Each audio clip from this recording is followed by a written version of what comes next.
Welcome back to RLCS Overtime. We have done the recaps of North America and of Europe, and now we want to talk about the playoff scenarios. Everything can happen. I'm your host, Wavepunk. I got a findable carpet here. We also got a Gibbs and a Shogun. Gibbs, this one's all on you, bud. It's been a long weekend, for sure. I just want to shout out Nathan Allen for helping me with some computations for these playoff scenarios, but yeah, it's been fun to do them, but at the same time, it's a lot of work. There is a lot of information here we got to get through. We're going to go down by every team talking about what they need to do to make it into top 2 if they can. If not, what do they need to do to make it into top 6? Gibbs, take it away, man.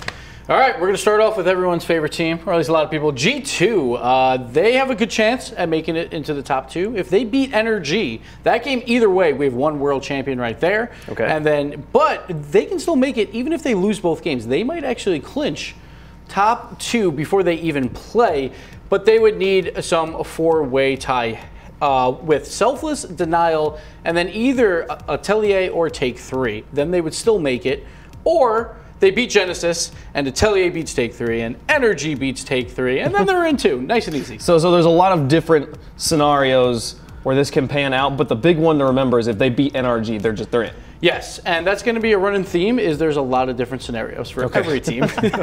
Gibbs, do these get any easier? Some do, most don't. So moving on, we'll go to NRG. This one's a little bit easier. They control most of their destiny. They just win one game, so either one of their games, of course one of those is against G2, they will clinch a top 2. Again, if they lose both, they need some help. They need Atelier to beat Take 3, then Denial to beat Atelier, and Denial to beat Genesis, and they will get top 2. So all those things have to happen, not just one? All of them have to happen if they lose both games. Okay. But if they win one, they're fine, and they're in as top 2. But it's going to be a lot of fun to see that World Championship match, basically, between Energy and G2. Next up is Selfless. This one's a doozy. So they don't play this week, but they need 6 matches to go their way, and 2 of them to go in an exact game format. So Genesis has to beat Denial, then Denial has to beat Atelier, Take 3 has to beat Atelier 3-2 because they need their win rate to go down. Then they need Energy to beat Take 3 3-0, so they stay tied with Selfless. Then Energy beats G2, and Genesis beats G2. So wait, I got you want burger with cheese? That was you gotta start over. Well, I need extra pickles. I need no onions, no mustard. You never want that. This is so much. And you've been like running the math on this as well. You know roughly the percentage chance of that happening. It was 0.17% for Selfless to make top 2. Not even a whole percent. So essentially, Selfless, they're in top 6, but they make top 2, essentially, if all hell breaks loose. If the rapture happens, Selfless are in. If the rapture happens, they're not worrying about RLCS anymore. They've got much bigger things going on. Moving on, we got Genesis. They have a big game to start it off. They can't clinch top 2. There is no way. If they 3-0 Denial, they are in. They don't even have to worry about their G2 game later. If they don't, they can beat Denial, and Denial has to go 0-2. There's also another situation where they can actually get some tiebreak help, but we won't go into that because that one gets really complicated. So generally, they have to beat Denial or else they are out, and then they need some more help as well, dependent on tiebreaks. Looking a bit rough for Genesis then. So essentially, not even if they do as well as they can, they pretty much have to play perfect or it's not in their hands. They have to beat Denial at least, and perfectly there, or else, it is not in their hands. It could happen with a ton of tiebreak stuff happening there. But Classics was very upset because he's like, "Can we get top 2?" I'm like, "There's a 0% chance." I'm sorry. Cannot happen. Did the math there? It's 0. Yes, there could be a five-way tie for second at 4 and 3, but they won't win any of those tiebreaks. North America, why? Yeah. Continuing on, we have Take 3 coming up next. And they can clinch top 2 by just winning both of their games. If they don't, they have to beat Atelier, and then Atelier must beat Denial, and G2 must go 0-2. So it's kind of in control, but they have to win both. If not, they need a lot of help. So yeah, if they don't turn up, I imagine it's going to be difficult. I mean, expecting G2 to go 0-2. That's nothing you really want to bank on. Yes, and then they haven't clinched top 6 yet either. So they still need some help there, but they just need one win, or they go 0-2 and Denial beats Genesis. Now that's a running theme. If Denial beats Genesis, then Genesis is out completely and no one else has to worry. As we move forward to Denial, they don't have a top 2 chance once again. But if they beat Genesis, they are in. Or if they beat Atelier, there's some tiebreak help that needs to happen for them, but they can still make it in. And really quickly, the tie breaks, it gets weird. So two-way tie, very easy. It's just head-to-head. Three-way tie, it's head-to-head, but if they all tie 1-1, it goes to individual games won. So that's why it's so important to not get swept and to try and make a series close. Then after that, we have a few ties there. Then it goes back to head-to-head between those tied teams, if that does happen. So it gets crazy. So I carry the 1, and then fries with the burger? No mustard. I said no mustard. Okay. Moving on to Atelier. They can clinch top 2. They're the only team that has a really good shot besides Selfless where they don't control their own destiny. They need to win both games, and then they need G2 or Energy to go 0-2 because they lost to both of them. So they don't want them in any of their tiebreakers. So G2 and Energy, one of them has to lose one game because they play each other. But that team that loses has to lose their other game. And then they can also get in if they win one match, and then they get some 4-way tie help, because, you know, that's easy. Yeah, I mean, sure. As long as you're the one calculating out, not me, Gibbs. Yes, but they have not clinched top 6 yet either. Again, it's a little bit easier here. They just need to win one. But if they go 0-2, then Denial can beat Genesis once again. Or they go 0-2, and there's some 3-way tiebreaker help with Genesis and Denial. So if Genesis does beat Denial, then they got to hope for some more things to happen. Fun. Man, there's so many things that can possibly happen here in Week 5, and there's only 6 games that can have one of 2 results, or many. With the way you talked about, like if it goes like 3-0, if a game happens like 3-1 instead, like the team doesn't make it in. If they drop one game, even if they win the series, doesn't matter. I wonder. We saw Take 3 here in Week 4 beat G2, which nobody expected, and now they're sitting nice and pretty up near the top of the standings. They have to face off against NRG though, and you said for them to make top 2, they have to win both their games. Do you guys think this is going to happen? I don't know. Energy? Because I wasn't really confident about Take 3 going into this week. They did play well, but I still feel like a lot of teams played worse. So I'm not sure. I don't think they will get a top 2 spot. I think it is still going to be G2 and Energy. But again, like they're going to need some help. It could be where G2 beats Energy and then Energy wins their other game and they both clinch it. But it's going to be tough. I mean, realistically for them, I mean, they're looking at their NRG G2 match and hoping that the loser of that goes on to lose the match after that, or in NRG's case, the match that they played before they've even played G2. If G2 loses, then Take 3 need Genesis to beat G2, who are on the upswing. So it's not as crazy as we might think, but still, that is a very outside shot. And there's one thing that I hope happens is when G2 and Energy play, they haven't clinched yet. It'd be really cool if whoever wins that series gets a World Championship spot. There is ways where they can clinch beforehand, but I really hope it comes down to that. I mean, essentially, the series, I'm just from watching all of Gibbs's whatever that mess we just saw was. Knowing that the Denial Genesis game has the most weight on it to a degree, because that, I mean, if Genesis beats Denial, everyone's pissed. Right? Exactly. Now everyone has to perform really well. But if Denial beat Genesis, then no one else has to worry about getting kicked out, and then it's just a fight for the bottom 2. Essentially, Genesis is the one that's fighting, the one team that's truly fighting for their lives right now. If they lose to Denial, they're just done. But if they beat Denial, everyone has to worry about something else. Exactly, that's game number 1 of the day. Denial versus Genesis is the first match we will see. And it's amazing because they might not have even been in this position had they lost to NRG this week just gone. They beat one of the top 2 teams in the region just to put themselves into a position where it's even more difficult for them to come back in. And then even if they beat Denial and it's not a sweep, they haven't clinched, and they got to play G2 later in the final game of the day. So they have to sit and watch 4 series go on, and then they will know like if they made it in or if they still need to like sweep G2. This happened. It's gonna be tough. This is interesting. In Season 1, it was Genesis versus Kings of Urban, who are now NRG, for our final match of league play to determine who made it into the playoffs, I believe. It came in that particular match. It was every single way the match could have gone. The scoreline determined different teams making it in and out. So we might have another situation like that if everything goes. If all hell breaks loose, I guess. Yeah. According to plan. Yeah. According. If it follows. If they read the script, we'll be good. Let's move on to Europe. Is it more or less complicated here? Europe's actually less complicated because we can't have that 5-way tie for second place because all these 4-1 teams are going to be battling each other. So we'll start with Flipside, the fan favorites here, obviously. It's a running theme with all of these 4-1s because they are all playing each other, that if they win 2, they clinch top 2, and if they lose 2, they can't make it, compared to the North America side. But it gets complicated when if they win 1, then things can go a little crazy. So if they beat Northern Gaming and they lose their other match, they need Gale Force to lose 1, or they need Mocket to beat the Leftovers. So if they do beat Northern Gaming, they are looking good because they have options here. Right.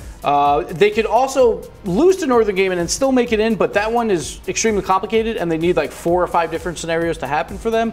So that's not the one that they're looking into, and it's not the one that we're really looking into either. Moving on to Northern Gaming, same thing again, 2 wins, they're in. 0-2, they're out. If they beat Gale Force, then they need some help. They need Gale Force to beat Leftovers, Mocket to beat them as well, because Leftovers, they beat both Northern and Flipside, so tiebreakers are actually really good for them. So basically every team is trying to avoid them in a massive tiebreak scenario near the top. If they beat Flipside, then they need Flipside.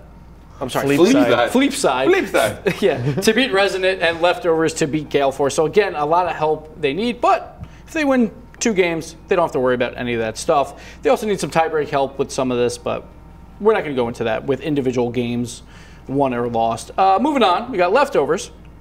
2 wins, and they will clinch the #1 seed. They're the ones that control their fate for the #1 seed, or they just need to beat Gale Force. So they don't even need help with 1 win. As long as they beat Gale Force, they have the spot. Or they beat Mocket, and then they need Northern and Flipside both to lose 1 game. So they're playing each other. Oh, wow. So one of them will lose 1, but then they need the winner to lose the other. Okay. So they Like a need love help if that triangle. happens. But their scenario actually looks pretty good. Which is pretty good. clean. That involves 3 games. So Flipside and Northern, one of them will get a loss there. And then Exactly. one of the other just 2 games. one other one. They need that other team to lose. So they have a lot of options compared to Northern plus Flipside, where they need a lot of things to happen if they lose one of their games. I mean, this is the cleanest European one I've seen. I mean, the fact that just beating Gale Force, they're good. Yes, and it's because like if there's 3-way ties or 4-way ties, they have a lot of these tiebreakers already because of that week 1 where they beat Northern plus Flipside in those incredible series. Yeah, talk about a payoff. That week 1 is really in their favor right now. Yep. So now moving on to Gale Force eSports. 2 wins again. They clinch. 0-2. They're out. If they beat Leftovers, then they need some help. They need Northern to beat Flipside and Resonant to beat Flipside, which is the final game of the day, I believe. And that's not going to happen probably, but so it might come down to the final game for them. If they beat Northern, then they need Northern to beat Flipside and Resonant to also beat Flipside as well. So they need Flipside to go 0-2 if they only win 1 of their games. And it's tough to call that. I don't think they want to be watching that final series, having all of that hang in the balance there. They could get some tiebreak help. If Flipside win that last game, they can still make it in, but it would then come down to win percentage again. So they won't be looking forward to that, hopefully. Moving on, it gets a little bit easier, guys, finally. Resonance. Hey! Look at this. They just need to win 1 of their games, and they clinch a spot because they own the head-to-head versus Penta. That's it. They just need to win 1 game, and they get it. And then Penta, who's not even playing this week, they're hoping for Resonant to lose both of their games. Wow. They're going to have to create some voodoo dolls of a lot or something. That's so crazy that you have these 2 completely different. One team doesn't get to play, and they're just hoping that the team that only has to win 1 just loses both. And Resonance starts the day and ends the day. Exactly. So if they beat Mocket, then, or if they lose to Mocket, then all the Penta has to sit there and just wait the whole day to find out if they lose to Flipside as well. Yeah, but I bet Penta will be like, I'm not even going to watch game 1. I'm not even going to watch that series. And then if they lose, then they're going to be like, all right, let's grab some popcorn. Yeah. Let's have some fun and watch this final series. But again, of course, they don't want to be in that situation. No one's going to have fun in that. They're not going to have fun. It's like a big anxiety sandwich. They just have to wait all day to see if they actually make it or not. That's got to be terrifying. So in the worst case is, like, it could be possible that Flipside's not really playing for much. Like, they might have clinched top 2, or they might already be out at that point based on a million scenarios. So they're also going to hope that Flipside doesn't clinch at that point, and they need that win. So it's so rough because like for both Flipside and Northern Gaming, the fact that they have to face off each other, and both of their scenarios involve either like you just have to at least win that game. Like if you win 1 game, the game you have to win is against Northern or against Flipside. Like that's the critical game for both of them. And then if you lose it, then you still need a ton of help. And if you do win it and you don't win your other series because you're looking forward to that series, you still need a ton of help. So I mean, the interesting thing on all of this is all of these teams have their own individual boogeymen. in terms of people that they have losing head-to-head ratios on. Northern Gaming and Flipside both have it to leftovers. Gale Force have against Flipside. Who do the leftovers have it to? A team that aren't even involved in this tiebreak, which actually kind of works out for them. Yeah, that helps that they lost to Penta, who's not in their tiebreak scenarios, so four-way ties help them. Of course, they can wind up tied with Gale Force. Even Mocket, they could end up tied in who they play as well, so crazy. It's crazy for me to look at this and be like if you wanted me to plan out the final week of EU League play, leftovers face off Gale Force plays Northern, and then Northern plays Flipside. Like, that's like the big four teams right now, all playing each other. Like, this is going to be the craziest weekend of Rocket League. And plus, there was a couple scenarios I didn't even throw on those slides because honestly they were really long. Like Northern Gaming has a couple of other ways that they can make it, but it's like, it's too much. Sorry, when that selfless one we saw earlier comes up, but you're now turning around to us and just saying, oh, but these are really far out exactly. there. That was selfless only has one, so I was like, all right, I can throw that one on. We got down to level 3 of the dungeon. I'm not even going to tell you about level 4 right now. Exactly. They're changing. They're putting like chicken patties in the burger, and we have to clean up the just really hungry right now. The food stuff, man. He's really hungry, but we have to clean up the graphics on level 4 before we show it. So it's complicated. Okay. Predictions. I want to know who's making top 2 here in Europe. I think the leftovers have to make top 2 or they're in trouble. Okay. I don't think they will, though. I think it's going to be Gale Force and probably Northern. I don't have the scenarios in my head anymore, but the leftovers, they started off so hot, and they seem like they're coming back down to earth with the loss to Penta. They just need one win, basically, and they get that spot. But they've already beaten Northern and Flipside. They did, but it was an extremely close set. I'm going to say it was a little bit fluky, and I don't know if they had 2 flukes in a row? It happens. It was in 1 week. In the first it was in 1 week. I will give you that. you can look at the Take 3 right now. They had their own version of the leftovers first week. Yeah, that was in week 4. I'm voting for. I think leftovers going to do top 2. You got leftovers? I think they're going to do it. I mean, as getting this far as a team that's pretty much just been the underdog right off the bat. We've always kind of been against them, and then half through the season we're like, all right, maybe we should start rooting for them. They are good.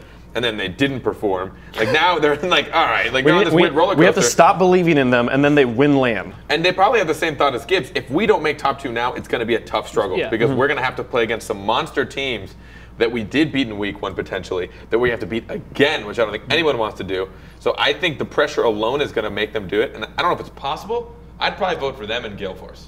But wait, you said Gale Force. Who was your other pick? I said Northern as well. Northern, but okay. One thing to keep in mind, we didn't even talk about Mocket because they've just clinched their spot and they can't move anywhere. So we didn't even have a grabber for them. So in case there's Mocket fans, they've already clinched, so they're safe. But I don't think anyone they're safe actually in top 6, right? For top 6, not top 2. So, but I don't think anyone wants to play that Mocket squad because in community tournaments they do extremely well. So they're one of my top 2 in Europe right now. Like everyone always asks, who's going to win LAN? And at the start, I said Mocket. And I just keep saying it until they're done. I'm just going to keep saying it. You're sticking to it. I mean, the whole question on this is whether or not leftovers can beat Mocket. Mocket have not been performing in the RLCS. I see them winning that one, if I'm being completely honest with you. And also, Flipside have got a really good record against Northern Gaming in the RLCS. So I'm going to say Flipside Tactics and the leftovers. Flipside Tactics, leftovers. I want to go Gale Force and leftovers. I'm really liking Gale Force. I really like the leftovers as well. I agree with you. I think they're going to beat Mocket. Mocket has not impressed me on this stage. But just imagine that it could be a Flipside Northern game in 4-5 matchup. I'm not even sure if that's possible, but if that happened, where only one of those gets to go. That would be insane. But most likely they would be 3 and 4, but maybe not. I don't know if I can't pick it. I mean, we've only had 2 LANs, and they've both been at both LANs. But it'd be really weird to see like a LAN without Northern Gaming or Flipside. Exactly. I can't imagine if Flipside doesn't make it to LAN after being the world champs. And that's why it's so important for seeding. Like even if you don't make top 2, you still want that 3 seed because that's most likely against Penta or like a Resonant as well. So it's going to come all down to the wire. But it's not only top 2. They're still battling for seeds, but we're not going over those scenarios. So that'll take way too long. Yep, oh man. Well, it has been a great day of overtime here. We've gotten so much information here. Definitely check the VOD if you want to see it again. Tickets for the LAN go on sale today. Be checking out on Twitter and all the social medias looking for those links and go get your tickets so you can be there in LA. We had a great time. We'll see you next week. Stay safe.